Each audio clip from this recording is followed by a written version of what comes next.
Welcome back to another video, and in today's video we're going to talk about all the issues we've had with our 2025 Ford Explorer ST after it arrived to the dealership. So this vehicle was ordered very early on, before it was even publicized on the website. I had received an email from Ford, I guess because I owned a 2021 Ford Explorer ST, and they said that ordering has opened. I called the dealership and I placed an order quickly, hoping to get in on the first round. Now this vehicle, after production, sat for a good long time at Ford. They had issues. They had to replace the side airbags, the curtains, and they also had to reprogram the dashboard. So that took some time, and then after a couple weeks we contacted the dealership. The dealership contacted their representative at Ford, and they said that this vehicle, along with 24 other vehicles, were sitting for final QC. And you would have thought that some final QC would have been performed. I don't know what that means, but the way this vehicle was built versus my 2021 is like night and day for little issues. So let's start off with, since it's sat for a long period of time, there are scratches on the A-post. Here's one of them right here, so they're going to have to figure that out. This is an extra cost, the black roof, and there are lines going down the side. I don't know if this vehicle was sitting in a parking lot that was covered for weeks until they finalized shipping. But yeah, there's some scratches on the black roof. Also, this doesn't line up. There's a gap right there, you can see.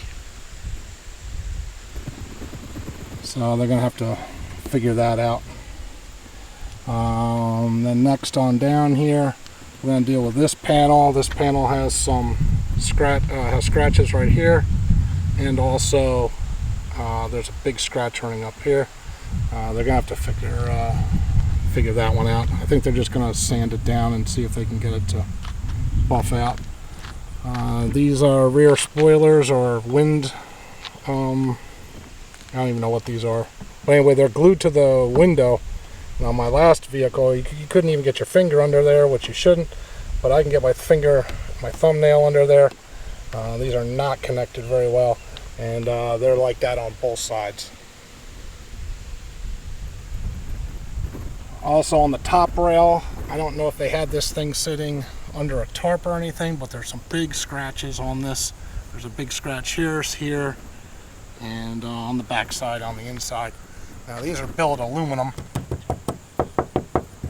so that they cannot be buffed or anything. They're gonna have to order those.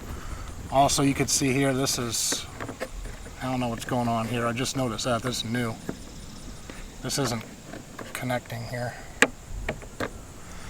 Oh boy. Well, they're gonna have to drop these down to replace them. They're gonna actually replace both of them, because if you look over here, this one's got some kind of gunk or something on there that you can't get off.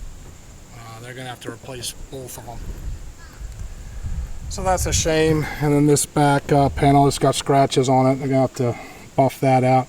And this side of the roof too. It's very hard to see underneath the sun out here, but there's scratches down the side here. Total shame. Yep, and then on the A-post, this doesn't match. There's a gap here, and this is also scratched, so they're gonna have to take that off and fix that. Then later on, oh yeah, up here, there's a chip right here. They're gonna have to fix that. And then this is really strange in the back here.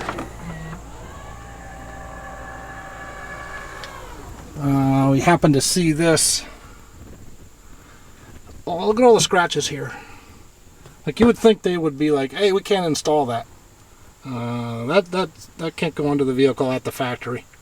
But no, they installed it, and this whole piece is like $1,600. I don't know if that's what they charge the dealership or if there's going to be a little lesser, but that's a lot of money. So that thing's got to be replaced. And on the inside up front, there was a problem with the resin. It looks like a fingerprint, but it's not a fingerprint. There's like a smudge right there. So they're going to have to replace that.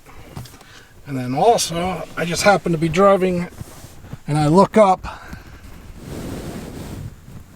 and the sunshade doesn't close. There's a big gap here. I don't know if the camera's going to focus on that, but there's a gap right there. So that's got to get fixed. But they got to drop the headliner anyway to do the roof rails, which I didn't want on there to begin with. My last car didn't have them. I didn't want them on this vehicle. But Ford doesn't give you the option to delete them anymore. So that was a total shame. And now it's going to cost them because they have to replace both of them. So they should have just made it optional. Anyway, those are sort of the things that we're dealing with right now. We went to the dealership. They wrote up an estimate. The estimate comes out to a whopping almost $7,000. Now, almost $1,000 of that is for a new door here.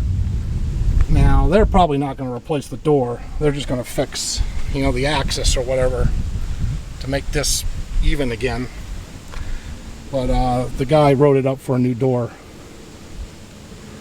So, yeah. I don't know what you guys are dealing with out there in Fordland with these new vehicles, but we've never had this kind of problem with a new Ford vehicle, and it's a shame because this vehicle is really, really nice.